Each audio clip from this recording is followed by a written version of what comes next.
Preuve qu'une prise de conscience environnementale est en train de s'opérer sur l'agglo, une trentaine d'habitants s'étaient réunis à Le Forêt pour le premier atelier foyer zéro déchet. On est déjà assez sensibilisé sur le sujet, mais ça me paraît important aussi de faire des piqûres de rappel, de garder en vie la réflexion pour que on puisse continuer, parce que ça demande quand même des efforts. L'alimentation, la lutte anti-gaspi et les bonnes pratiques pour mieux consommer et faire ses courses, tels étaient les sujets abordés lors de ce premier atelier. C'est des petites astuces qu'on va donner pour le quotidien.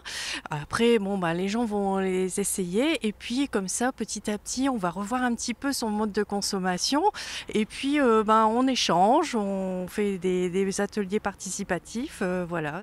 À travers le programme Foyer Zéro Déchet, 5 ateliers thématiques et gratuits sont proposés dès à présent dans cette commune de l'Agglo. Au fil de ces rendez-vous, les habitants du territoire inscrits dans cette démarche reçoivent, partagent des informations et apprennent à consommer autrement. Une fois à la maison, en appliquant ces bonnes pratiques, chacun peut réaliser des économies substantielles tout en limitant sa production de déchets.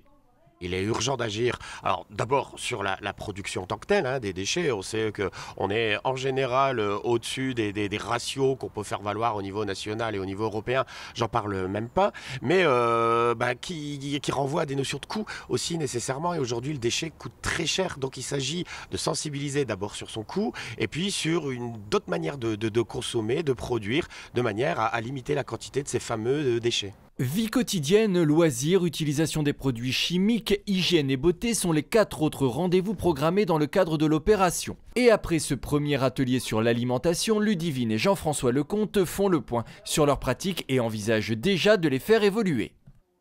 Pour tout ce qui concerne l'eau, par exemple, aujourd'hui on a une carafe filtrante, on n'utilise plus du tout de bouteilles d'eau et on essaye au maximum de ne plus les utiliser.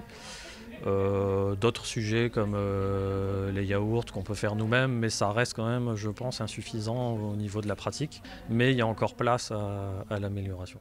Alors, si vous aussi souhaitez rejoindre le mouvement en réduisant vos déchets et en réalisant des économies, il est encore temps, car les inscriptions au programme Foyer Zéro Déchet restent ouvertes jusqu'au 21 novembre.